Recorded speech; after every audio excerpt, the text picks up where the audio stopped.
I'm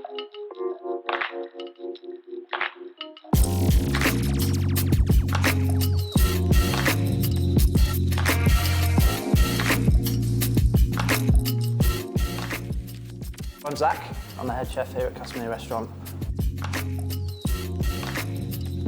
The restaurant is just all about flavour, it's all about fun, and it's all about fire.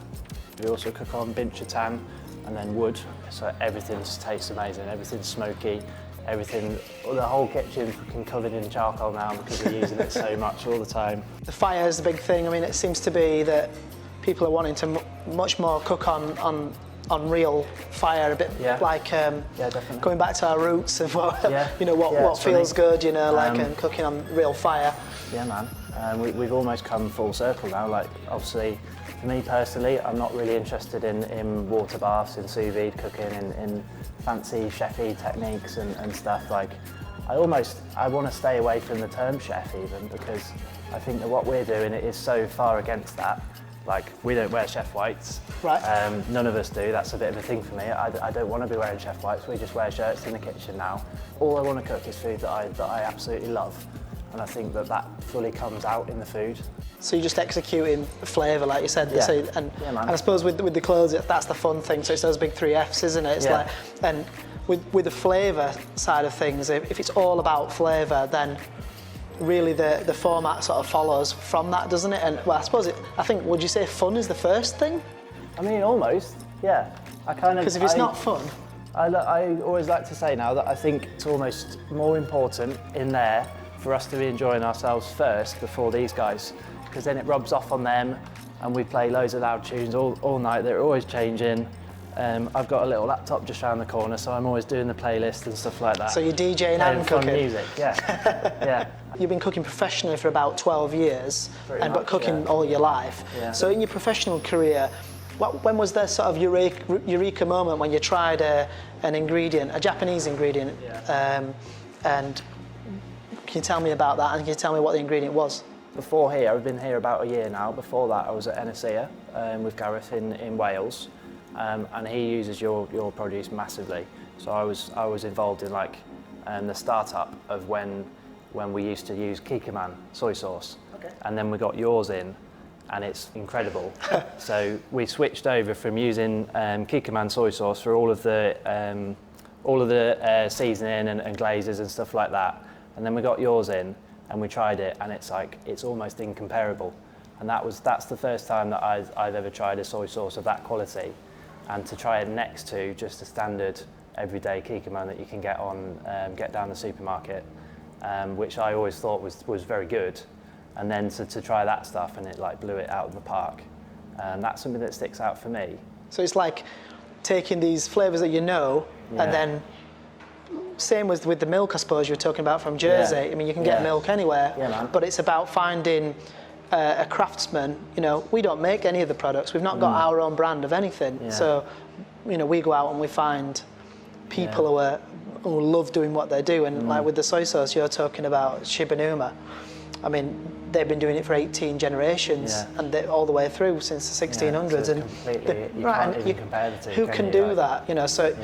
From getting from a mass-produced product to something that's got all that love in there, you've got no choice but to go, right, well, I'm going to have to just accept that expertise and bring that into my food. And like you said, you can find that everything's just going to knock on a level. It's definitely comparable, like what I'm doing and what you're doing.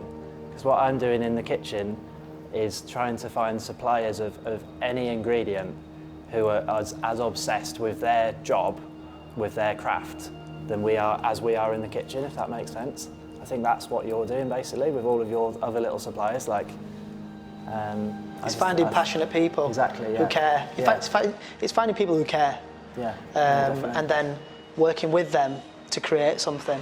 So we're hunting for passionate people who do make products.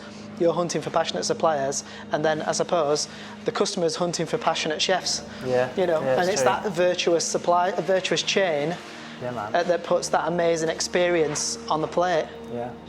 So speaking about putting amazing things on a plate, what are you making for us? So I sort of vaguely mentioned it already.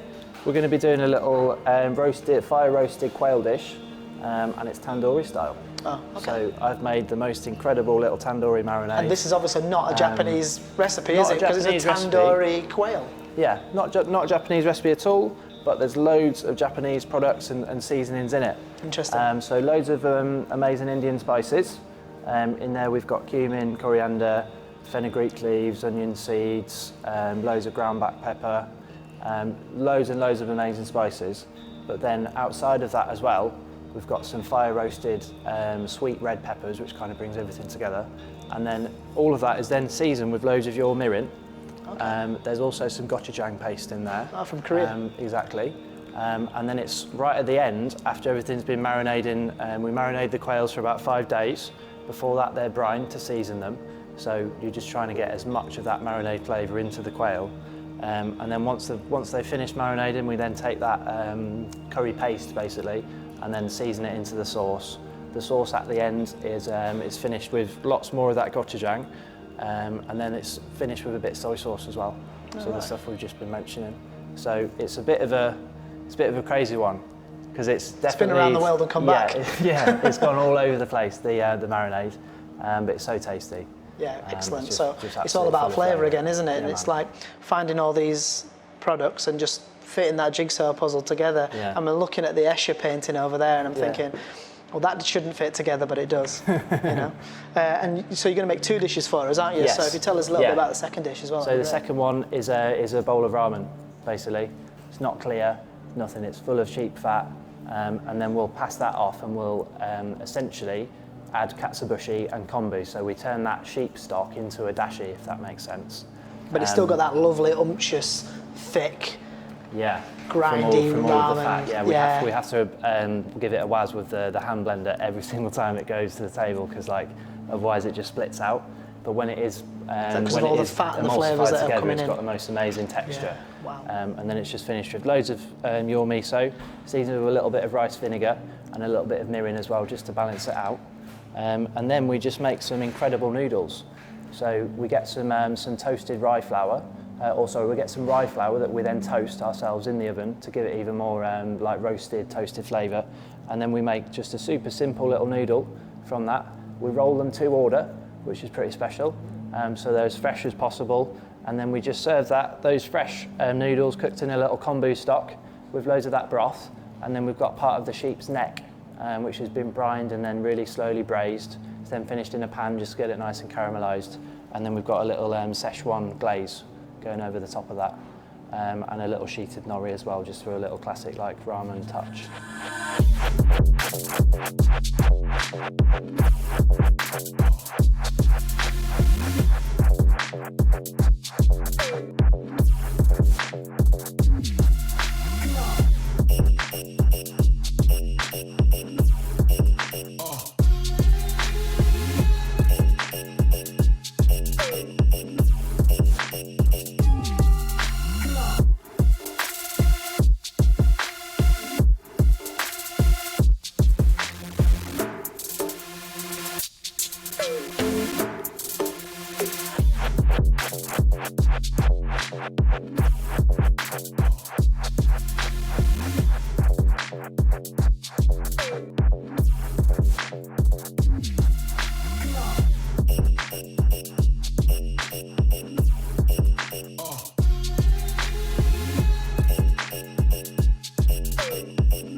So we've got the sheep miso ramen. I mean, unfortunately, one thing is that if anyone's watching this, they won't be able to get is the amazing smell. Not just from the lamb, but from the whole place. But we've got these lovely fresh noodles. They've just been cut. They've just been made. They've rolled. We've got an amazing glaze on the stock from the mirins and things like that.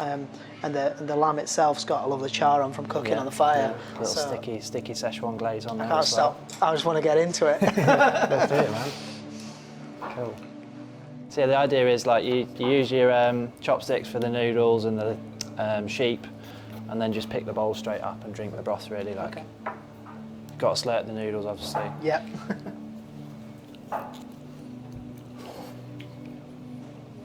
Wow. Looks so lammy. Cheapy. Yeah. I've never had a ramen this size. If you go to an amazing ramen joint and you had a bowl of ramen this size, there'd be something wrong. I think if you had this ramen at that size, you'd be, it'd be too much. You'd be a champion. Yeah, so I've smashed all the noodles there. So at this point, it's all about drinking the broth, isn't it? Just get it all mixed up and then just drink straight from the bowl, innit?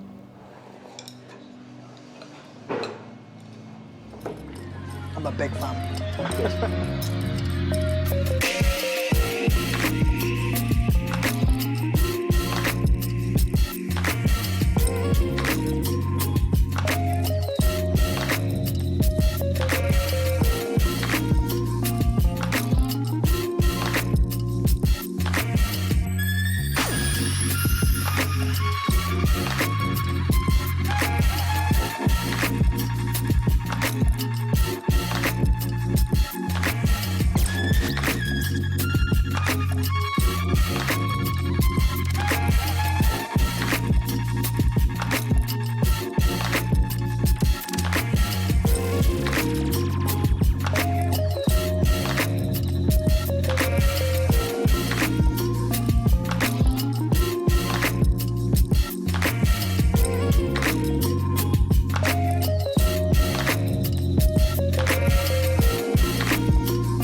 So much refined ingredients and techniques on there, but you're hooking into people's psyche with, you know, like chicken curry and garlic naan, aren't you? But you're like, so you're aware of that flavour. Yeah. Usually, most people like chicken curry garlic naan, and they try this and they go, hang on a minute, what am I messing about at? Why don't I? This is what I really want.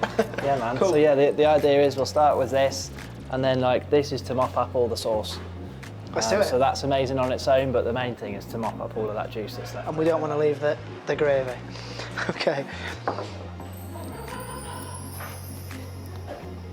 So yeah, the cook on the quail's lovely. Like, some people might look at this and think maybe it's a little bit pink, but for me, it's just the texture of it's absolutely insane.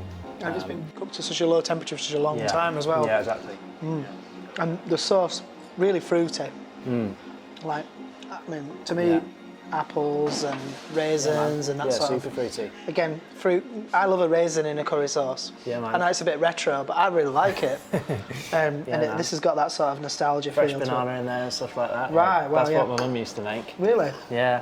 Amazing. Just put raisins and bananas in her Yeah, curries. man. So yeah, like this isn't a particularly dainty dish. Like I certainly don't want anyone to be worried about picking this up with their hands and just digging into the sauce. Like, Yeah. it's a bit of a messy one really, but that's kind of what curry is, isn't it? Eating with your hands has got. It's like cooking on fire, isn't it? It's got that sort of real feel. It's got a great crust on it. Yeah, it's lovely, isn't it? Yeah, that's just down to the oven that we cook it in. Really? So into the rock box, yeah. And then so we do that just before service starts, so they're cooked fresh. And then just before the dish goes away, maybe like half an hour later, we'll just flash the naans back onto the actual onto the binchatan charcoal, so you get even more like crispiness. And you get the big air bubbles, really soft inside, all the nice grains that are inside there, really. Yeah, just like different variety and texture the grains give and you. more really. character. Yeah, and that char again, really good. I mean, on its own, I took the first bite without the sauce, and on its own, you're all right, aren't you? But then the sauce is just the extra sauce treat. and that glaze as well. Like, I could eat a full meal of that. Yeah, man, I might have to come eat one day.